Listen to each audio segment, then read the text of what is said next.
আমার নাম আনসার আহমেদুল্লাহ। আমি এই দেশে ৭০ দশক থেকে আছি। আমি ৭০ দশকের শেষ দিকে আমার মা, দুই বোন, ভাইয়ের সাথে আমরা এখানে চলে আসি। কারণ আমার বাবা এখানে আগে থেকেই থাকতেন। উনি এসেছিলেন ১৯৫৬ সালে।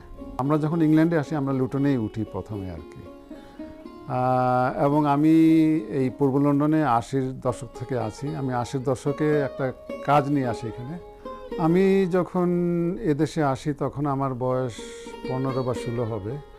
আমি দেশে থাকতে সিলেট শহরের এইডেড স্কুলে ছিলাম। ক্লাস 9-এ উঠে আমরা এখানে সবাই চলে আসি আর কি। আমি মাত্র ৬ মাস এই দেশে স্কুলে ছিলাম। স্কুলে যাওয়াটা আমার জন্য খুব কঠিন ছিল, কারণ আমি তো দেশ থেকে এসেছি, তখন ইংরেজি খুব একটা জানতাম না। ইংরেজি দেশে যা শেখা আর কি, কিছুটা লিখতে পারতাম এবং বুঝতে পারতাম, কিন্তু পরে স্কুলে গিয়ে দেখলাম আমার কথা কেউ বুঝতে পারছে না, আমিও কেউ কথা বুঝতে পারছি না, কারণ খুব স্ট্রং একটা অ্যাকসেন্ট ছিল তাদের, ওই এখানে যেরকম যে ককনি অ্যাকসেন্টের মতন আর কি। তো আমার ইংরেজিটা আয়ত্ত করতে প্রায় 2 বছর লেগে যায়। আমি যখন প্রথমে এই দেশে আসি বা লুটনে আসি, আমি ঠিক যেভাবে ভেবেছিলাম সেইভাবেই মনে হয়েছে যুক্তরাজ্যকে। কারণ আমি দেশে থাকতে বিদেশি ম্যাগাজিন দেখতাম বা বিদেশি ছবি, তো ওইসব থেকে একটা আইডিয়া চলে আসছিল আমার মাথার মধ্যে, ইংল্যান্ড কীরকম হতে পারে, রাস্তাঘাট, গাড়ি ঘোড়া, তারপরে পপ মিউজিকের প্রতি আমার একটা আসক্ত ছিল। এই সব মিলিয়ে আমি বিলাত যে আসবে এই নিয়ে আমার খুব একটা উৎফুল্ল কাজ করছিল আমার নিজের মধ্যে। এবং আমি এখানে আসার পরে সত্যি সত্যি আমি পপ মিউজিকটা আমার খুব ভাল লাগে, এই দেশের ফ্যাশন সব কিছুতে আমি জড়িয়ে পড়ি আর কি। তবে আমার মনে হয় 2-3 বছর যাওয়ার পরে মনে হলো যে আমার যে এখানে আসা বা আমার যে এখানে অবস্থান, এটা হয়তো সব সাদাদের ভালো লাগছে না বা তারা হয়তো টলারেট করতে পারছে না। এবং এটা আরও চরম আকার ধারণ করে যখন আমি পূর্ব লন্ডনে আসি ৮০ দশকের প্রথম দিকে। তখন এই এলাকায় শুধুমাত্র বাঙালি এবং সাদা ছিল, স্থানীয় সাদা, এবং প্রায় প্রতিদিনই বাঙালিরা বর্ণ বৈষম্যের শিকার বা বর্ণবাদী হামলার শিকার হতেন। এবং এটা এক পর্যায়ে গিয়ে চরম আকার ধারণ করে। তো আমার মাঝে মাঝে মনে হতো যে আমরা কি দোষ করলাম, কেন তারা আমাদেরকে এত ঘৃণা করে। আমি প্রথম দিকে বুঝতে পারতাম না। এটা নিয়ে আমার মনে অনেক খুব কাজ করতে অনেক। পরবর্তী যাই হোক, আমি ইস্ট লন্ডন আসার পরে আমার মনে হয় আমি একটু মোর পলিটিসাইজ হই বা রাজনীতি অংশগ্রহণ করার কারণে অনেক কিছু আস্তে আস্তে পরিষ্কার হতে শুরু করে আর কি। কিন্তু প্রথম থেকে খুবই খারাপ লাগতো যে কেন তারা আমাদেরকে লাইক করে বা কেন আমাদের উপরে মাঝে মাঝে হামলা করে। যেহেতু আমাদের উপর প্রায় হামলা হতো, আমরা কোনো সাদা মানুষকে বিশ্বাস করতে পারতাম না যে সে কি ভালো লোক না খারাপ লোক। বাইরে বের হলে মনে হতো কে না কে আমাদের উপর যদি হামলা করে বা গালি দেয় বা খারাপ আচরণ করে, এরকম একটা পরিস্থিতি সবসময় বিরাজ করতো ইস্ট লন্ডনে। এখন যা কল্পনাই করা যায় না। এখন তো বাঙালিকে সব এলাকায় পাওয়া যায়, ওই সময় কিন্তু কেউ ব্রিক লেন অর্থাৎ E1-এর বাইরে থাকতে চাইতো না। কারণ হামলার শিকার হলে সে কার কাছে যাবে সাহায্যের জন্য। এই জন্য সবাই ব্রিক লেন এবং ক্যানন স্ট্রিট রোডের আশেপাশে থাকতো, কারণ হামলার শিকার হলে সে খুব তাড়াতাড়ি আরেকজনের কাছ থেকে সাহায্য পেতে পারতো বা হেল্পের জন্য ডাকতে পারতো। এইরকম একটা অবস্থা ছিল। বাঙালিদের রাজনীতি বা সাংস্কৃতিক কর্মকাণ্ড সব কিন্তু ব্রিক লেন কেন্দ্রিক ছিল। আমি এখানে যখন আসি তখন একটি সংগঠন ছিল, কমিউনিটি অ্যাকশন গ্রুপ। তাদের এমপ্লয়ার হিসেবে আসি এবং আমাকে সেকেন্ডম্যান দেওয়া হয়। তখনকার দিনের যুব সংগঠনের একটা জাতীয় একটা সংগঠন ছিল, federation of Bangladeshi youth organization. ওইটার সাথে আমি যুক্ত হয়ে যাই, কারণ আমি যখন লুটনে ছিলাম তখন আমি বাংলাদেশ ইউথ লীগ নামে একটা সংগঠনের সাথে ছিলাম। তো এই ফেডারেশনটা করা হয় সব যুক্তরাজ্য ভিত্তিক সব বাঙালির সংগঠনকে নিয়ে একটা জাতীয় একটি সংগঠন করা হয় আর কি। তো আমি ওই সংগঠনের সাথে জড়িত হই, এবং আমি যদিও নিজে খুব একটা মানে কি বলবো কালচার প্র্যাকটিশনার নই, তবে আমার যেহেতু সবসময় গানের প্রতি বা ছবির প্রতি একটা ঝোঁক ছিল, আমি সাংস্কৃতিক কর্মকাণ্ডের সাথে যুক্ত হয়ে পড়ি। পরবর্তীতে আমি এখানে একটি যুব সংগঠন করি, মূলত এই দেশের জন্ম বা কি বলে বড় হওয়া ছেলে মেয়েদের জন্যে league of Joy Bangla youth নামে একটা সংগঠন করি, এবং পরবর্তীতে ওই সংগঠন থেকে আবার আমরা বিভিন্ন ধরনের ডিজে আউটফিট বা নৃত্যের দল, এবং শেষ পর্যায়ে আমরা একটা রক ব্যান্ড করি, মানে কি বলবো জয় বাংলা ব্যান্ড নামে একটা ব্যান্ড করি।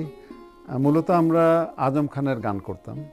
আমাদের উদ্দেশ্য ছিল যে এই দেশের ছেলে মেয়েদের মাঝে বাংলাদেশের বা বাংলা সঙ্গীতকে একটু করে তোলা, জনপ্রিয় করে তোলা। কারণ তখনকার দিন আমাদের ছেলেমেয়েরা মূলত আইদার পপ সঙ্গীত শুনতো অথবা হিন্দি সিনেমার গান বা বাংলা মিউজিক। বাংলার প্রতি খুব একটা টান কেউ ছিল না। আর তাছাড়া তখন বাংলা হাই কোয়ালিটির সিডি বা ক্যাসেট খুব একটা পাওয়া যেত না। তো সেই উপলব্ধি থেকেই আমরা জয় বাংলা ব্যান্ডটা করি, এবং আমরা 3-4 বছর বেশ দাপটেই অনুষ্ঠান করি, এবং আমাদের প্রতি আবার মূলধারাও তারা আকৃষ্ট হয়, এবং আমাদেরকে চ্যানেল 4 BBC এগুলি বিভিন্ন রেডিও আমাদের কাভারেজ দিয়েছে। বলা যেতে পারে আমাদের ব্যান্ড ব্রিটিশ বাঙালিদের প্রথম ব্যান্ড। আমরা কোজানা নামে একটা গ্রুপ ছিল, এটা দিশারির পরে হয়েছিল। ওইটার আমি সাধারণ সম্পাদক ছিলাম বেশ কয়েক বছর। তাছাড়া বলা যেতে পারে বৈশাখী মেলার পিছনে আমি ছিলাম। বৈশাখী মেলার গল্প একটু বলা উচিত এখানে। 80-র দশকে বৈশাখী মেলা আন্তর্জাতিক বাঙালি নামে একটি সংগঠন, তারা ট্রাফালগার স্কোয়ারে করতেন, বেশ ঘটা করে বড় সড়ো করে করতেন। তারপরে আমার মনে হয় 90-র দশকের দিকে ওই মেলাটা বন্ধ হয়ে যায় কোনো এক কারণে, এবং আমরা চিন্তা ভাবনা করতে লাগলাম যে ট্রাফালগার স্কোয়ার ঠিক আছে, কিন্তু বাঙালি তো বেশিরভাগ বাস এই পূর্ব লন্ডনে, এত বাঙালি এখানে করলে কেমন হয়। তো ঠিক একই সময়ে উদীচী তখন একটি প্রস্তাব নিয়ে আসে। তখনকার শীর্ষস্থানীয় বিজনেস সংগঠন ছিল ব্রিকল্যান্ড বিজনেস অ্যাসোসিয়েশন, তাদের কাছে এই প্রস্তাবটা নিয়ে আসে, এবং ব্রিকল্যান্ড বিজনেস অ্যাসোসিয়েশন আমাকে এবং স্বাধীন খসরুকে, আমাদের সংগঠন তখন, আমি নির্মূল কমিটির সাথে তখন জড়িত ছিলাম, তারা আমাদেরকে ডাকে, এবং আমরা মানে এই 3 সংগঠন অর্থাৎ ব্রিকল্যান্ড বিজনেস অ্যাসোসিয়েশন, যেটা রোববাইয়ের নেতৃত্বে ছিল, উদীচী আর নির্মূল কমিটি মিলে আমরা 98-এ প্রথম বৈশাখী মেলা করি আলতাওয়ালি পার্কে এবং ব্রিকলেনে, এবং প্রথম বৈশাখী মেলাতেই প্রায় 10-15 হাজার লোক জমায়েত হয়ে যায়, যেটা আমরা ভেবেছিলাম হয়তো 5-6 হাজার লোক হবে, এবং এত লোক হওয়াতে আমরা পরের বছর এটাকে নিয়ে যাই এলেন গার্ডেন্সে, যেটা স্পিটাফিল্ড ফার্মের পাশে। তারপরে কিন্তু আরও বড় হতে থাকে, লোকজন আসা বাড়তে থাকে, এক পর্যায়ে তারপর আমরা নিয়ে গেলাম উইভার্স ফিল্ডে, এবং এক পর্যায়ে এটাকে আবার ভিক্টোরিয়া পার্কে নেওয়া হয়। মানে এবং আমার মনে হয় এটাকে বলা হয় এখন বাংলাদেশ এবং পশ্চিমবঙ্গের বাইরে সর্ববৃহৎ উন্মুক্ত মেলা, বা বলা হয় যে নটিং হিল কার্নিভালের পরেই এটাই বাঙালিদের সবচেয়ে বড় একটা উন্মুক্ত মেলা আর কি। আমি আগেই বলেছি আমি পূর্ব লন্ডনে 1980 সালে চাকরি নিয়ে আসি, অর্থাৎ আলতাফ আলী হত্যার 2 বছর পরেই আমি এখানে আসি।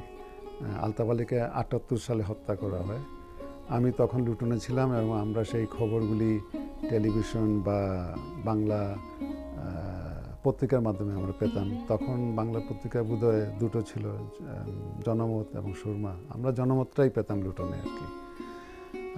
তো আমি যখন এখানে আসি তখন আমাদের ভাইয়েরা বর্ণবাদ বিরোধী আন্দোলন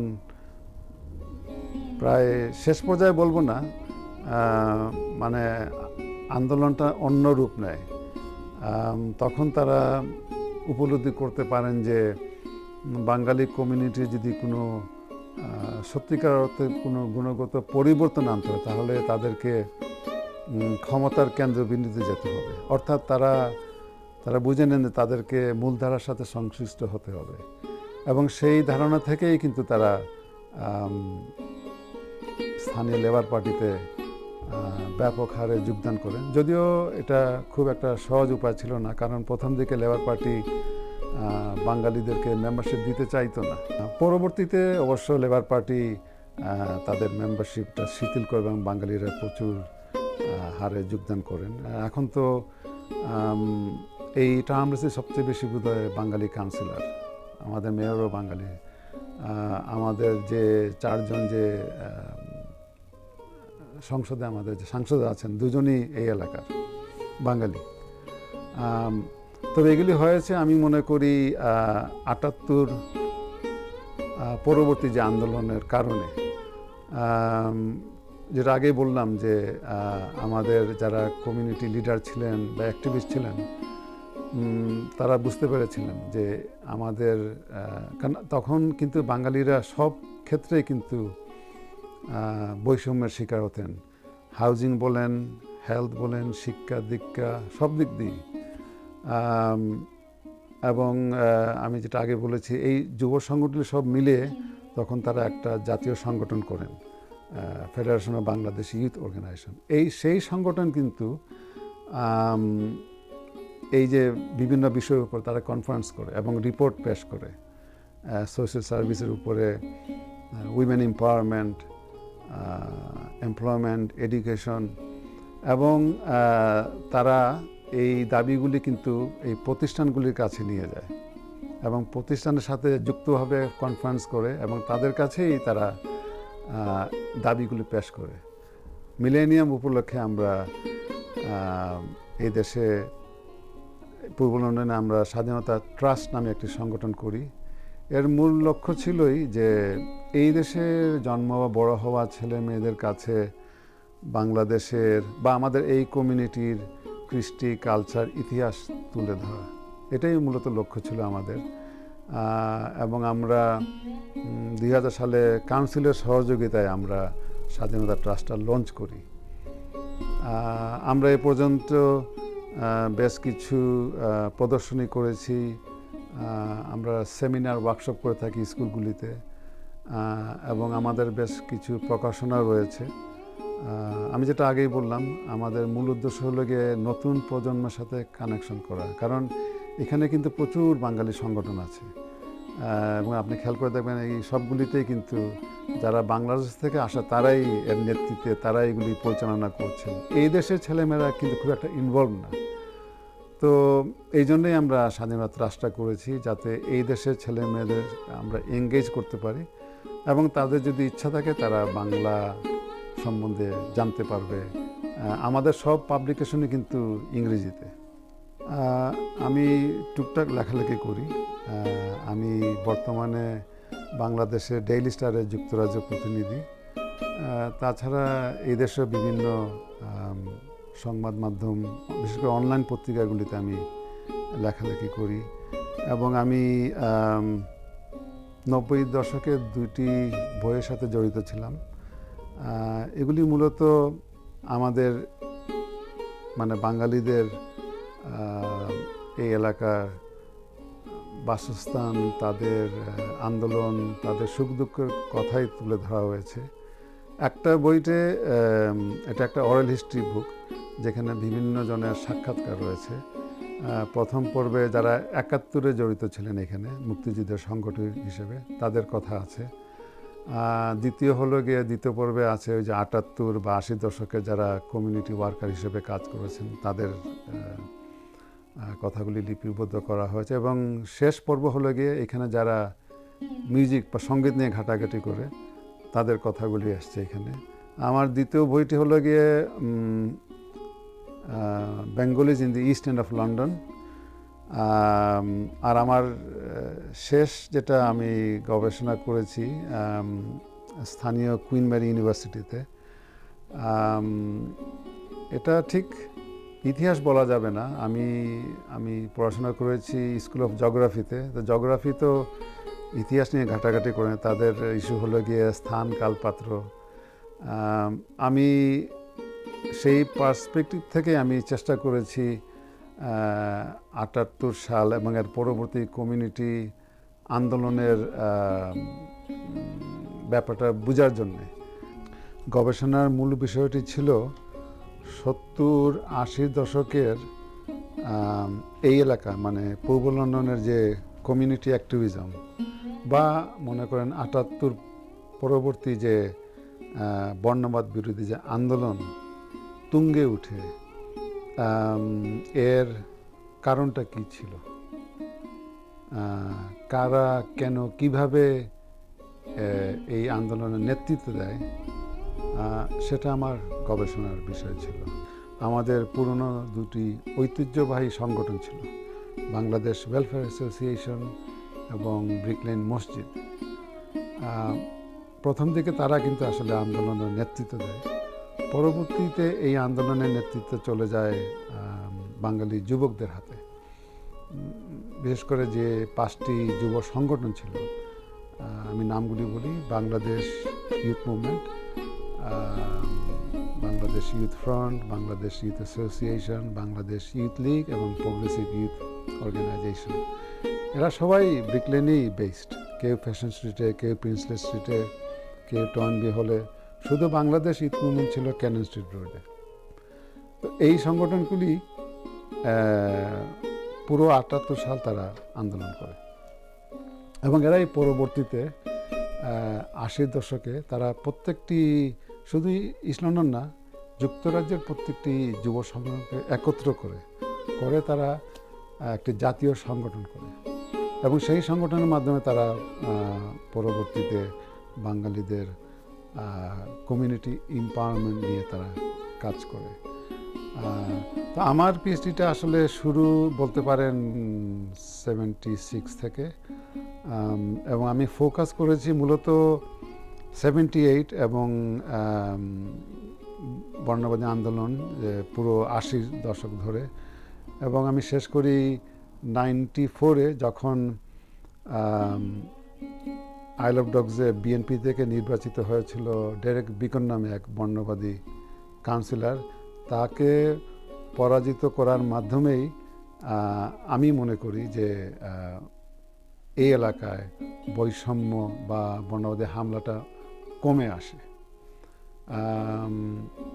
এবং এই আন্দোলনের ফলে আমাদের কমিউনিটিতে কী ধরনের দীর্ঘমেয়াদী প্রভাব পড়েছিল সেগুলি নিয়ে আমি আমার থিসিসে লিখেছি আর কি। এবং যেটা আমি আগে উল্লেখ করেছি, আমি মনে করি এই আন্দোলনের ফসলে কিন্তু আজকের বাঙালির যা যা অর্জন, বাংলা টান থেকে শুরু করে শহীদ মিনার, বৈশাখী মেলা, বা পার্লামেন্টে যে আমাদের 2জন সাংসদ, বা বর্তমান কাউন্সিলে আমাদের যে বাঙালি কাউন্সিলররা বা আমাদের মেয়র, এই সবগুলি কিন্তু একই সূত্রে গাঁথা। অর্থাৎ সেই আন্দোলনের ফসল কিন্তু আজকের আমাদের বাংলা টাউন, আমাদের বাঙালি কমিউনিটি বর্তমান